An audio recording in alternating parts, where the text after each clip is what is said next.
السلام علیکم لسنرز، آئیے ایم راحت کی جرم و سزا پر مبنی کہانی چارہ گر کی دوسری اور آخری قسط سنتے ہیں۔ اس وقت بھی رات کا 1 بج رہا تھا۔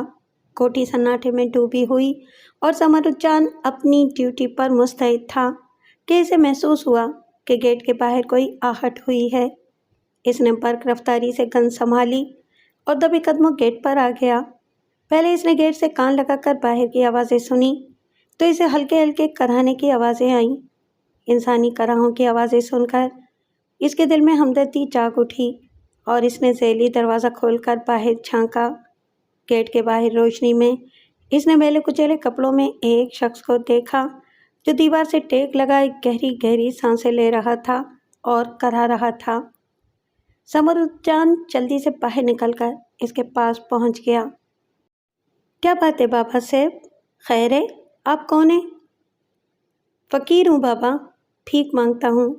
میرے سینے میں درد اٹھا ہے، کوئی ٹھکانہ نہیں ہے، بہت زور کا درد ہے، ابھی ٹھیک ہو جائے گا تو چلا جاؤں گا۔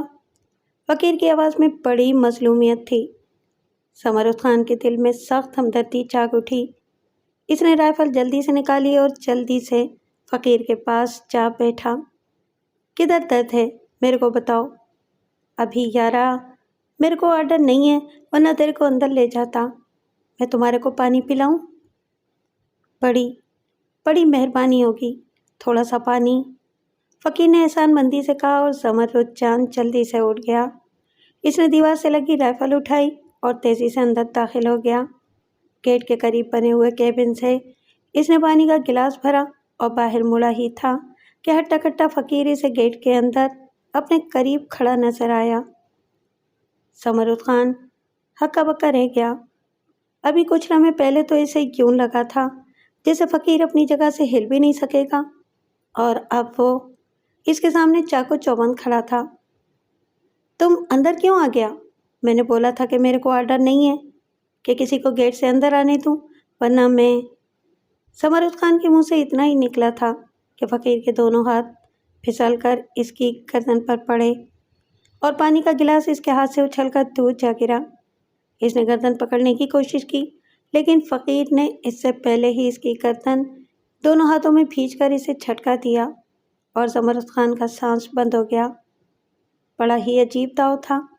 حالانکہ خود زمرد خان بھی طاقتور آدمی تھا، لیکن فقیر نے اسے آسانی سے قابو میں کر لیا اور چند ہی لمحوں میں وہ فقیر کے ہاتھوں میں جھول گیا۔ فقیر نے زمرد خان کو بآسانی اٹھا کر کندھے پر ڈال لیا۔ اس کی بیش قیمت رائفل کو اس نے چھوا بھی نہیں تھا۔ وہ زمرد خان کو کندھے پر لادے باہر نکل آیا اور تیزی سے آگے بڑھ گیا۔ سڑک کے دوسری طرف ایک خالی پلاٹ پر ایک کار کھڑی ہوئی تھی۔ اس نے پچھلا دروازہ کھول کر اسے اندر سیٹ پر لٹایا اور اس کے پاؤں اندر کر کے دروازہ بند کر دیا۔ پھر وہ اسٹیئرنگ پر آ بیٹھا اور اس نے کار اسٹارٹ کر کے آگے بڑھا دی۔ زمرد خان کو ہوش آ گیا۔ اس نے بے اختیار گردن گھما کر دیکھی جو دکھ رہی تھی۔ ایک دم اسے گزرے ہوئے لمحے یاد آ گئے۔ اس نے رائفل اٹھانے کے لیے ہاتھ پھیلائے لیکن ہاتھ بندھے ہوئے تھے۔ تب اسے بدلے ہوئے ماحول کا احساس ہوا اور وہ حیران ہو کر رہ گیا۔ بالکل اجنبی جگہ تھی، بڑا سا خالی کمرہ جس میں صرف یہ قالین بچھا ہوا تھا۔ اوپر لائٹیں روشن تھیں، کمرے میں کوئی نہیں تھا۔ اس نے ہاتھوں پر زور لگایا لیکن رسیاں مضبوط تھیں۔ اٹھ کر بیٹھنے کی کوشش کی تو پیروں کے بھی بندھے ہونے کا اندازہ ہوا اور اس کی آنکھیں غصے سے سرخ ہو گئیں۔ وہ فقیر… اس نے اتنا ہی سوچا تھا کہ کمرے کا دروازہ کھول کر کوئی اندر داخل ہو گیا۔ اس نے فقیر کی صورت نہیں دیکھی تھی، اس لیے وہ اس خوبصورت سے جوان شخص کو نہیں پہچان سکا جو وہی فقیر تھا۔ تمہارا نام زمرد خان ہے؟ آنے والے کی آواز ابھری، لیکن زمرد خان نے کوئی جواب نہیں دیا۔ وہ خونی نظروں سے آنے والے کو گھور رہا تھا۔ جو کچھ میں نے کیا ہے اس کے لیے میں تم سے معافی چاہتا ہوں، اور خان، یہ میری مجبوری تھی، آنے والے نے کہا۔ زمرد خان اس کی شکل تو نہیں پہچان سکا تھا کیونکہ اس نے فقیر کی صورت اور سے نہیں دیکھی تھی اور صرف اس کی ہمدردی میں ڈوب گیا تھا، اور پھر فقیر کے کپڑے بھی میلے کچیلے اور پھٹے پرانے تھے، لیکن آواز اس نے فوراً پہچان لی۔ اوئے نامرادے، تم وہی بہروپی ہو؟ جو فقیر بنے ہوئے تھے؟ اس کی آواز ابھری۔ ہاں میں وہی ہوں، یہ کرنا میری مجبوری تھی۔ اور میں تمہیں اٹھا کر بٹھا دوں، تم سے کچھ باتیں کرنا چاہتا ہوں۔ میرا نام شامیر ہے اور میں تمہیں بتا دوں گا کہ میں کون ہوں۔ میرے ہاتھ پاؤں کھول دو، پھر میں بھی تمہیں بتا دوں گا کہ میں کون ہوں، زمرد خان نے دانت پیستے ہوئے کہا۔ تمہارا غصہ اپنی جگہ ٹھیک ہے، لیکن جو میں کہہ رہا ہوں اسے سن لو، اس کے بعد جو دل چاہے کہہ لینا۔ شامیر نے اس کے قریب پہنچ کر اسے سہارا دے کر اٹھایا اور دیوار سے لگا کر بٹھا دیا۔ زمرد خان نے کوئی تعرض نہیں کیا تھا، لیکن اس کے چہرے پر غصے کے آثار تھے۔ زمرد خان، تم ایک نیک اور ایماندار آدمی ہو، تمہارے ماتھے پر نماز پڑھنے کا نشان بھی ہے، اس کا مطلب یہ ہے کہ عبادت گزار بھی ہو، لیکن کیا یہ روزی حلال ہے جو تم کھاتے ہو؟ کیا بکواس کرتا ہے؟ میں کون سی حرام روزی کھاتا ہے؟ اپنا ڈیوٹی محنت سے کرتا ہوں۔ تم جانتے ہو تمہارا صاحب کیا کاروبار کرتا ہے؟ میرے کو جاننے کی ضرورت نہیں ہے، میں گیٹ کا نوکری کرتا ہوں، اس کا میرے کو تنخواہ ملتا ہے، چاہے وہ تنخواہ کسی برے کام کی آمدنی سے ملتی ہو۔ تمہارا دماغ خراب ہے؟ ہمارا دماغ مت خراب کرو۔ تم میرے کو بتاؤ، تم فقیر بن کر ہم کو ملا اور پھر دھوکے سے ہمارے کو ادھر لے آیا، ایسا تم نے کیوں کیا؟ اور تم کون ہے؟ تم سارا مہینہ رات کو ڈیوٹی کرتے ہو؟ ہاں پھر؟ دن میں کوئی اور چوکیدار ہوتا ہے؟ نہیں، دن کا ڈیوٹی بھی کرتا ہوں، بس صبح کا نماز پڑھ کر تھوڑی دیر سوتا ہوں۔ میرا صاحب میرے کو ڈبل تنخواہ دیتا ہے۔ 26 تاریخ کی رات کو زمرد خان 12:30 اور 1 بجے کے درمیان تمہارے مالک کی بیٹی کار میں بیٹھ کر واپس آئی تھی، اس وقت تم جاگ رہے تھے؟ روزانہ آتا ہے اور میں ڈیوٹی پر کبھی نہیں سوتا۔ اس دن اس کے آنے کے بعد کیا ہوا تھا؟ یار، تم پاگل کا بچہ معلوم ہوتا ہے۔ میں چوکیدار ہے، مالک لوگ کیا کرتا ہے میرے کو نہیں معلوم۔ میرے کو بتاؤ تم کون ہے اور تم نے یہ سب کیوں کیا ہے؟ دیکھو زمرد خان، نماز میں تم خدا کے سامنے سجدہ کرتے ہو اور خدا کے نام پر انسان صرف سچ بولتا ہے۔ تمہارے مالک کی بیٹی نے اس رات ایک زندہ انسان کو جان بوجھ کر اپنی کار کے نیچے کچل کر مار دیا تھا۔ میں اس سلسلے میں تحقیقات کر رہا ہوں۔ وہ انسان بھی تمہاری طرح بال بچوں والا تھا اور اب اس کے بچے اپنے باپ کے لیے رو رہے ہیں۔ ہیں؟ زمرد خان کے انداز میں کچھ تبدیلی رونما ہوئی، پھر اس نے کہا، تم پولیس ہے؟ ہاں؟ تم کچھ بھی ہے، میں مالک کا اجازت کے بغیر کچھ نہیں بتاؤں گا۔ شامیر اس جواب پر کھول گیا۔ اس نے کھلاتی ہوئی آواز میں کہا، تم بتاؤ گے زمرد خان؟ میں تمہارے پورے بدن سے کھال اتار دوں گا۔ تمہارے مالک کو کچھ نہیں معلوم، میں تمہیں قتل کر دوں گا اور تمہاری لاش کسی گندے گٹر میں پھینک دوں گا، ورنہ میں جو کچھ پوچھ رہا ہوں اس کا جواب دو۔ زمرد خان ہنسنے لگا، پھر بولا، تب تم ایسا کرو پولیس صاحب کہ پہلے ہمارے بدن کا کھال اتار دو۔ اگر تم نے ایسا کر دیا تو ہم وعدہ کرتا ہے کہ ہم زبان کھول دے گا، دوسرا اور کوئی طریقہ نہیں ہے۔ ہم مالک کا نمک کھاتا ہے، اسے حرام نہیں کرے گا۔ شامیر اسے کھولنے لگا، پھر اس نے آگے بڑھ کر زمرد خان کے ہاتھ کھولے اور پھر پاؤں بھی کھول دیے۔ زمرد خان کے چہرے پر حیرت نمودار ہوئی تھی اور اس نے کہا، میرا گاؤں میں میرا ماں باپ بھی ہے اور بیوی بچہ بھی ہے، اور ادھر ہم چھٹی پر جاتا ہے۔ میرا بوڑھا باپ بولتا ہے، دیکھو زمرد خانہ، میں نے تمہارے کو ہمیشہ حلال کا روزی کھلایا ہے، تم اپنا بچہ لوگ کو حرام کا روزی مت کھلانا۔ مالک کا وفاداری تمہارا فرض ہے۔ آپ پولیس کا لوگ ہے، میرے کو پھانسی پر چڑھا سکتا ہے پر مالک کا نمک حرامی نہیں کر سکتا۔ اس کا مطلب ہے کہ تمہارا مالک تمہارے لیے خدا سے بڑھ کر ہے؟ تم نماز میں اپنے خدا کو نہیں اپنے مالک کو سجدہ کرتے ہو؟ او خدائی خوار، کفر بکتا ہے؟ زمرد خان تڑپ گیا۔ نہیں، میں ٹھیک کہتا ہوں، وہ پولیس افسر اپنی روزی حلال کر رہا تھا، اپنی ڈیوٹی دے رہا تھا۔ تمہارے مالک کی بیٹی بہت تیز کار چلا رہی تھی، پولیس افسر نے اسے روکنے کی کوشش کی تو اس نے غصے سے پولیس افسر کو اپنی کار سے کچل کر مار ڈالا۔ وہ اسی طرح جاگ کر اپنی نوکری حلال کر رہا تھا جیسے تم اپنی ڈیوٹی پر جاگتے ہو۔ زمرد خان، اس کی بوڑھی ماں ہے، بیوی ہے، ماں کا لال چلا گیا، بیوی کا سہاگ اجڑ گیا، بچے یتیم ہو گئے، اور ان کے باپ کا قاتل آزاد ہے۔ تمہارا مالک اس قاتل کو بچانے کے لیے نہ جانے کیا کیا کر رہا ہے۔ نمک کھایا ہے تم نے اپنے مالک کا، لیکن جس نے تمہیں ہوا دی ہے، سانس دی ہے، پانی دیا ہے، زندگی دی ہے، اس کے لیے تمہارے باپ نے تم سے کچھ نہیں کہا؟ میں نے ٹھیک کہا ہے، معمولی سے نمک کے لیے تم ضرور نمک حلالی کرو، اور جس نے تمہیں زندگی دی ہے اس کے لیے تم جھوٹے سجدے کرتے ہو، تو پھر سجدے میں بھی اپنے مالک کو ہی کیا کرو نا۔ تم اچھے اور نیک انسان ہو، مگر یہ نہیں جانتے کہ نیکی کیا ہے۔ تم اللہ کے نمک حلال ہو یا اس شیطان کے جس کی بیٹی شراب پیتی ہے، انسانوں سے زندگی چھین لیتی ہے۔ آؤ، میں نے کہا ہے کہ میں تمہارے بدن سے کھال اتار لوں گا، آؤ اپنی غیرت کو جگاؤ، چلو مجھ پر حملہ کرو۔ میں اس کے لیے لڑ رہا ہوں جس نے مجھے یہ بازو، یہ ہمت دی ہے، اور تم صرف 2 پیسے کے نمک کے لیے لڑ رہے ہو۔ آؤ، شامی نے اسے للکارا اور بازو کھول دیے، لیکن ایک دم جیسے زمرد خان کی آنکھوں کے چراغ بجھ گئے ہوں۔ اس کا چہرہ پھیکا پڑ گیا تھا۔ اس نے دونوں ہاتھوں سے سر پکڑ لیا، کچھ دیر خاموش رہا اور پھر بولا، نہیں صاحب، آپ ٹھیک بولتے ہو، زندگی اللہ دیتا ہے، اس کا حکم بڑا ہے۔ کس کے ساتھ محنت اور دیانت سے کام کر کے اس کا معاوضہ وصول کرنا اچھی بات ہے، لیکن اس کے گناہوں میں شریک ہونا کون سی نیکی ہے؟ مجھے بتاؤ۔ آپ ٹھیک بولتے ہو، ہم نے غلط سوچا، پر خدا کا قسم ہمارے کو نہیں معلوم کہ رائنا بی بھی شراب پیتا ہے۔ بنا باخدایا وہ گیٹ سے بھی طوفان بن کر داخل ہوتا ہے۔ اگر ہم بھاگ کر سامنے سے نہ ہٹ جائے تو ہمارا بھی کھانا خراب ہو جائے۔ او خدایا، وہ لڑکی ہو کر شراب پیتا ہے؟ ایک بات بولے پولیس صاحب، خدا کا قسم ہم آپ سے ڈر کر نہیں، اللہ سے ڈر کر آپ کو ساری بات بتاتا ہے۔ اللہ کا خوف سب سے افضل ہے زمرد خان۔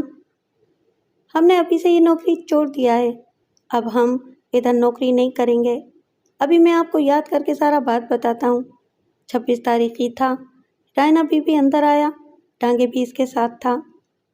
ڈانگے کون ہے؟ وہ رائنا بی بی کا باڈی گارڈ ہے، اس کے ساتھ جاتا ہے اور اس کے ساتھ واپس آتا ہے، ملک صاحب کا خاص آدمی ہے۔ اس رات گاڑی جب اندر آئی تو کچھ ٹوٹی پھوٹی تھی؟ ہم نے غور نہیں کیا صاحب، رات کا ٹائم تھا۔ خیر، اس کے بعد کیا ہوا؟ بہت دیر کے بعد ڈانگے رائنا میم صاحب کا گاڑی چلا کر باہر نکلا، اور اس کے پیچھے ملک صاحب اپنی گاڑی لے کر نکلا۔ پھر بہت دیر کے بعد دونوں واپس آیا۔ دونوں گاڑیاں آئیں؟ جی صاحب، پہلے کا موافق۔ شامی نے گہری سانس لی۔ اسی وقت زمرد خان نے کہا، میرے کو معافی دو صاحب، اپنا ماں کا قسم، یہ بات ہم نے آپ کو آپ کے خوف سے نہیں، خدا کے خوف سے بتایا ہے۔ خدا کی قسم زمرد خان، خدا مجھے اس وقت تک کے لیے زندہ نہ رکھے جب میں کسی انسان کو اپنا خوف دلاؤں۔ تم نے خدا کا خوف کر کے مجھے عزت دی ہے، تمہارا شکریہ۔ اب تم کیا کرو گے؟ بس میں اس کا نوکری چھوڑ دیا، آپ میرے کو اس کوٹھی پر چھوڑ دو، میں اس کو بھول کر اس کا نوکری چھوڑ دے گا اور اپنے گاؤں چلا جائے گا، اپنا بچہ لوگ کے ساتھ رہے گا، اللہ تعالیٰ ادھر ہی رزق دے گا۔ ٹھیک ہے، ٹھیک ہے شامیر۔ اور پھر وہ زمرد خان کو لے کر چل پڑا۔ وہ خوش تھا، اس کا ہر قدم کامیابی کی طرف اٹھ رہا تھا۔ شو روم سے اسے جو فائل حاصل ہوئے تھے وہ اس کی بڑی کامیابی تھی۔ جو گاڑیاں جاپان سے منگوائی گئی تھیں، ان میں اسی ماڈل اور میک کی ایک گاڑی کم تھی، اور اس کی سیل کی کوئی تفصیل نہیں تھی۔ ویسے یہ کوئی ٹھوس بات نہیں تھی، ملک مراد جیسا کرمنل شخص کوئی بھی بہانہ گھڑ سکتا تھا، لیکن پھر بھی ملک مراد کے خلاف ثبوت مہیا ہوتے جا رہے تھے، اور شامیر کو یقین تھا کہ الیاس خان کا خون رنگ لائے گا۔ وہ اپنے اقدامات سے مطمئن تھا۔ زمرد خان کو یہاں نوکری کرتے ہوئے کافی دن گزر گئے تھے، مالک کو اس سے کبھی کوئی شکایت نہیں ہوئی تھی۔ ویسے بھی ملک مراد نے اس پوری مدت کے دوران بس 2-3 بار ہی اس سے بات کی ہوگی، لیکن آج اس وقت وہ ملک مراد کی طرف بڑھ گیا۔ جب ملک مراد اپنے پسندیدہ پھولوں کی کیاری کے پاس کھڑا تھا، اس نے چونک کر زمرد خان کو اپنی طرف آتے ہوئے دیکھا تھا۔ زمرد خان سلام کر کے اس سے کچھ فاصلے پر کھڑا ہو گیا۔ خیر ہے زمرد خانہ، کوئی بات ہے؟ ملک مراد نے کہا۔ آپ سے بات کرنا چاہتا ہوں صاحب۔ بولو کیا بات ہے؟ صاحب آج سے ہم آپ کا نوکری چھوڑ لائے یا آپ کا بندوق آپ کے قدموں میں رکھا ہے؟ کیوں گاؤں جانا چاہتے ہو؟ نہیں صاحب، دماغ ٹھیک ہو گیا ہے۔ ملک مراد کے چہرے پر غصے کے آثار نمودار ہو گئے۔ اس نے کہا تم جانتے ہو تم میرے سامنے کیا بکواس کر رہے ہو؟ جی صاحب شرمندہ ہوں۔ نوکری کیوں چھوڑ رہے ہو؟ صاحب میرے کو ایک بات بتاؤ، چھوٹا بی بی صاحب شراب پیتا ہے؟ ثمرت خان کے سوال پر ملک مراد کی آنکھیں حیرت سے پھیل گئیں۔ پھر اس نے کہا اور وہ بھی سخت دیش کے عالم میں، اسی بندوق کو اٹھا کر تمہیں گولیوں سے چھلنی کر دوں گا ثمرت خان۔ چھوٹی بیوی شراب پیتی ہے یا نہیں یہ بتاؤ کہ تم نے کون سا نشہ کیا ہے؟ صاحب ہم کو ایمان کا نشہ ہو گیا ہے۔ آپ میرے کو جواب دو، نہیں دیتا تو آپ کی مرضی۔ میں نے نوکری چھوڑ دیا۔ ملک مراد نے سیدھے سادھے انسان کا چہرہ دیکھا، اس کی سادگی کو محسوس کیا اور کسی خیال کے تحت اپنا رویہ نرم کر کے بولا بندوق اٹھاؤ اور میرے ساتھ اندر آؤ۔ ثمرت خان نے اس کے حکم کی تعمیل کی۔ اندر ایک مخصوص کمرے میں جا کر ملک مراد نے کہا ہاں اب بتاؤ تمہیں کیا ہوا ہے؟ صاحب حلال کا روزی کھانا چاہتا ہے مگر آپ کا پیسہ حرام کا ہے۔ اس نے ہماری آنکھیں کھول دیا۔ کس نے؟ ملک مراد کے بدن میں سنسنی دوڑ گئی۔ پھر اس نے فقیر سے لے کر پوری تفصیل ملک مراد کو سنا دی اور بولا چھوٹا بی بی نے ایک انسان کو جان کر مار ڈالا۔ صاحب وہ میرے کو بولا میں صرف اپنے صاحب کا وفادار ہوں، اللہ کا وفادار نہیں۔ میں نے اس کو بولا کہ میں اللہ کا وفادار ہوں، اگر بی بی صاحب شراب پیتا ہے اور اس نے اللہ کا بندہ مار دیا ہے تو میں اس کا بات ضرور بتائے گا۔ ملک مراد کی آنکھوں میں جنون نظر آنے لگا۔ ایک لمحے کے لیے اس کے بدن میں تشنج سا پیدا ہوا۔ اس نے آنکھیں بند کر لیں، کچھ لمحے اسی کیفیت میں رہا، پھر نرم لہجے میں بولا ابھی تم اپنی ڈیوٹی پر جاؤ۔ چھوٹی بی بی شراب نہیں پیتی، وہ لوگ میرے کاروباری دشمن ہیں اور رائنا پر الزام لگا کر مجھے نقصان پہنچانا چاہتے ہیں۔ تم خود سوچو اگر وہ پولیس والے ہوتے تو تمہیں پولیس تھانے لے جاتے۔ وہ 100% میرے دشمن تھے جو میری کاروباری ترقی سے جلتے ہیں۔ پھر بھی تمہیں یقین نہ آئے تو میں تمہیں پورا اطمینان دلاؤں گا اور خوشی سے تمہیں نوکری چھوڑنے کی اجازت دے دوں گا۔ اٹھاؤ یہ بندوق اور ڈیوٹی پر جاؤ۔ ثمرت خان تھوڑی دیر سوچتا رہا، پھر بندوق اٹھا کر باہر نکل گیا، لیکن ملک مراد کی آنکھیں خون اگل رہی تھیں۔ کچھ لمحے کے بعد وہ دوسرے کمرے میں آ گیا اور اس نے ایک ملازم سے کہا کہ ڈانگے کو اس کے پاس بھیج دے۔ ڈانگے چند ہی منٹ میں اس کے پاس آ گیا۔ ڈانگے یہ پولیس آفیسر حد سے آگے بڑھ رہا ہے، وہ مجھے شدید ذہنی اذیت پہنچا رہا ہے۔ مجھے معلوم ہو چکا ہے کہ وہ بہت خطرناک ہے، لیکن کیا وہ مجھے شکست دے سکتا ہے؟ وہ پاگل ہے صاحب جی، اور اپنی موت کو آواز دے رہا ہے۔ میرے خیال میں اسے دنیا سے چلے جانا چاہیے، ڈانگے نے کہا۔ ملک مراد نے ڈانگے کو چوکیدار کی تفصیل بتائی اور پھر بولا اسے ختم کر دینا مشکل نہیں ہے، لیکن میرے ذہن میں کچھ اور بھی ہے۔ مجھے شبہ ہے کہ میرے مخالف سرمایہ دار اس کی پشت پر ہیں اور کوئی خطرناک جال بن رہے ہیں۔ ممکن ہے وہ اس پولیس آفیسر کو میرے ہاتھوں مروا کر مجھے پھنسانا چاہتے ہوں، ورنہ اس مچھر کی کیا مجال کہ میرے کان پر آ کر بھن بھنائے۔ ہمیں ان کے پروگرام کے مطابق کام نہیں کرنا چاہیے۔ ڈانگے تو حکم کا غلام ہے صاحب، آپ جب حکم کرو گے وہ دنیا سے غائب ہو جائے گا۔ ابھی نہیں، ایسا بھی کریں گے، لیکن مناسب وقت پر۔ اسے کھیل کود کرنے دو، ہم اپنے مورچے مضبوط کرتے ہیں۔ چوہے سے زیادہ حیثیت نہیں رکھتا وہ میرے لیے۔ میں نے اس کا چیلنج قبول کر لیا، پر اب میں اسے سمجھاؤں گا کہ وہ کتنا بڑا بے وقوف ہے۔ میرے لیے حکم کرو ملک صاحب جی۔ تم؟ ملک مراد نے خاموشی سے کچھ سوچا، پھر بولا اس گدھے ثمرت خان کو یقین دلا دو کہ رائنا نہ تو شراب پیتی ہے نہ اس نے کسی بندے کو مارا ہے۔ یہ سازش ہمارے دشمنوں کی ہے۔ میں ثمرت خان کو بھی لمبی چھٹی پر بھیج دیتا، لیکن میرے ذہن میں ایک اور پلان ہے۔ بس ٹھیک ہے، اسے بہلا پھسلا کر سمجھا دو کہ سب سازش ہے، وہ نوکری کرے۔ ٹھیک ہے ملک جی، ڈانگے نے کہا۔ پھر ڈانگے اسی طرح ثمرت خان کے سامنے آیا تھا جیسے اتفاق سے آمنا سامنا ہوا ہو۔